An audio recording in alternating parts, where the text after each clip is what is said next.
ब्यावर जिले में जवाजा के राजकीय चिकित्सालय के चिकित्सक द्वारा अपने भतीजे के अवैध निजी चिकित्सालय में गर्भवती महिलाओं की डिलीवरी करवाने के आरोप के बाद ब्यावर जिला कलेक्टर महेंद्र खड़गावत ने स्थानीय सीएमएचओ डॉक्टर संजय गहलोत को मां चामुंडा देवी हॉस्पिटल जवाजा में जांच करने पर अनियमितता पाए जाने के बाद अस्पताल को सीज कर दिया गया।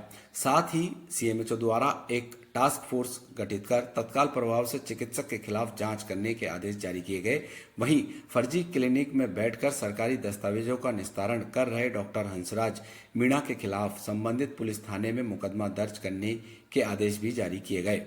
जिला कलेक्टर और सीएमएचओ के निर्देशन में टास्क फोर्स का गठन किया गया। टीम ने मां चामुंडा देवी 0101 हॉस्पिटल जवाजा के चिकित्सक डॉक्टर अनुज मीणा से स्वयं की डिग्री और अस्पताल चलाने संबंधी दस्तावेज मांगे गए, मगर डॉक्टर ने स्वयं की डिग्री और अस्पताल के दस्तावेज उपलब्ध नहीं।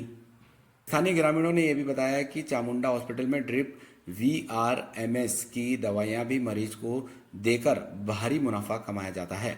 डॉक्टर हंसराज मीणा का भतीजा अनुज मीणा मरीजों से 100 रुपए की दवा के सीधे 300-400 रुपए वसूल करता है और कोई मरीज रुपए ज्यादा होने की बात कहता है तो उसके साथ दुर्व्यवहार और मारपीट करने पर भी डॉक्टर हंसराज मीणा उतारू हो जाते हैं। अस्पताल में लड़ाई झगड़े की आशंका के चलते डॉक्टर अनुज मीणा द्वारा कुछ किराए के लठेत भी अस्पताल परिसर में बैठा रखे हैं। जवाजा के राजकीय चिकित्सालय में पिछले कई वर्षों से पदस्थापित डॉक्टर हंसराज मीणा के खिलाफ आसपास के ग्रामीणों ने कई गंभीर आरोप लगाते हुए मीडिया कर्मियों से मीणा की शिकायत की थी। सबसे बड़ी गंभीर शिकायत ये थी कि डॉक्टर हंसराज मीणा सरकारी अस्पताल में इलाज करने की बजाय अपने भतीजे के निजी चिकित्सालय पर मरीज को दोपहर 2 बजे बाद देखने का समय देते थे। साथ ही किसी भी तरीके की महिलाओं की डिलीवरी के लिए अपने भतीजे के चिकित्सालय में इलाज करने को लेकर प्रेरित करते थे। इस शिकायत के चलते स्थानीय पत्रकारों ने निजी चिकित्सालय में जाकर मामले की पुष्टि करना चाहा, मगर इस दौरान पत्रकारों से डॉक्टर अनुज मीणा ने मारपीट और बदतमीजी शुरू कर दी। आज हम सूरजपुरा गए थे और सूरजपुरा से लौटते हुए हमें कुछ शिकायतें मिली थी कि ब्यावर के जवाजा के अंदर जो डॉक्टर राजकीय चिकित्सालय में तैनात है हंसराज मीणा, वो अपने घर पर या फिर अपने किसी निजी चिकित्सालय में जो अपने रिश्तेदार का चिकित्सालय है उसमें कहीं ना कहीं डिलीवरी करवा रहे हैं और कई जो सरकारी कामकाज है, सरकारी दस्तावेज हैं, वो अपने वहाँ कार्यालय में मतलब अपने निजी जो चिकित्सालय हैं अपने रिश्तेदार के वहाँ ले जाकर उनका निस्तारण कर रहे हैं। तो आखिर कहीं ना कहीं चिकित्सालय की गोपनीयता और चिकित्सालय के अंदर जिस तरह की जो कार्यवाही होनी चाहिए उसको अलग ले जाकर वो कार्यवाही कर रहे थे। तो उसकी जानकारी लेने के लिए आज हम वहाँ पर पहुँचे और पता चला कि वहाँ एक चामुंडा जो चिकित्सालय है, निजी चिकित्सालय है, वहाँ पर वो डॉक्टर खुद स्वयं बैठे हुए थे और उनके जो भतीजा था वो गाड़ी साफ़ कर रहा था। उन्होंने कहा कि भाई आप कौन हैं? हमने कहा भाई मीडिया वाले हैं, डॉक्टर साहब हैं क्या? तो उन्होंने कहा अंदर हैं। तो हमने कहा ठीक है। हम डॉक्टर साहब के पास गए, हमने मिले, बातचीत करने लगे। हमने कहा डॉक्टर साहब और क्या हाल चाल है, उनसे पूछा, लेकिन कहा कि आप कौन? मैंने कहा मीडिया वाले। तो आप कैसे आए? यहाँ कैसे आए? यहाँ क्या ज़रूरत है आपको आने की और क्या है ये? मैंने कहा डॉक्टर साहब आप इतना नाराज़ ना हो, हम आप भी गए तो आपके पास ही तो आए। तो इसके बाद में हमने उनसे सारी चीज़ पूछने के बाद में पूछा कि जो दस्तावेज है सरकारी वो आपको यहाँ लेकर आ रहे हैं, उसका निस्तारण यहाँ कर रहे हैं, तो ये तो उचित नहीं है।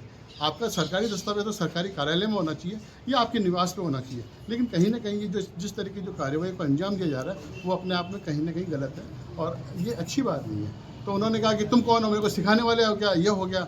और ये जो जितने भी अपने जो बंगाली डॉक्टर हैं उनके खिलाफ तो कार्रवाई करते नहीं हो तुम लोग, और ये है मेरे खिलाफ पड़े हुए और ये हमारे को जबकि कोई पता नहीं था। हमें लोगों की शिकायत मिलने के बाद में हम भी वहाँ पहुँचे थे, वो भी सूरजपुरा और आसपास के गाँवों के अंदर जब शिकायत मिली हमने वहाँ पर जाकर डॉक्टर साहब से कहा आप नाराज़ ना हो और हम अगर आप देना चाहें जानकारी तो ठीक है, नहीं तो कोई दिक्कत नहीं। हम बाहर निकल के आ गए। बाहर निकल के आने के बाद उन्होंने जिस तरह की घटना को अंजाम दिया, हमारे साथ मारापीटी करी, धक्का धूक करी और इवन दा मेरी जो गाड़ी थी उस पर लातें वगैरह चलाई उन्होंने। और बाद में जब हम थोड़ा सा निकलने लगे तो उन्होंने कहा रुक जाओ तो मैं अभी वो लेके आता हूँ, लठ लेके आता हूँ और वो सरिया लेके आता हूँ और वो जो है ना अभी बंदूक से सानूंगा, तुम्हारे को सबको डालूंगा, गोली चलाऊंगा, तुम्हारे को जान से मारूंगा। मतलब इस तरह की एक अपने आप में ऐसी जगह खौफ पैदा करना अपने आप में बहुत बड़ी बात है। और जहाँ एक शांतिप्रिय क्षेत्र है, जवाजा हो या ब्यावर हो, अपने आप में, लेकिन ऐसी घटनाओं को अंजाम देना कि डॉक्टर द्वारा वो अपने आप में एक घिनौनी कृत्य था, जिसके लिए हम सारे ब्यावर जिला पत्रकार संघ इसकी निंदा करता है और तत्काल प्रभाव से इसको निलंबित करने की मांग की है। जिला कलेक्टर महोदय को आज हमने ज्ञापन दिया है और अगर इसका निलंबित नहीं हुआ तो हम इसके लेकर धरना प्रदर्शन करेंगे। जब फैशन की हो बात तो मास्टर फैशन को क्यों नहीं करेंगे याद। अजमेर में गारमेंट्स की सभी न्यू वैरायटीज उपलब्ध है एक ही छत के नीचे। Jeans, T shirt, lower, track suit, coat, blazer, pant, shirt और भी बहुत कुछ। ऐसा फैशन जो बढ़ाए आपका लुक और रखे आपको जमाने से 2 कदम आगे। आज ही मास्टर फैशन पर विजिट करें और अलग अलग परचेजिंग पर पाइए attractive discount offer. Master fashion, plaza road, Ajmer.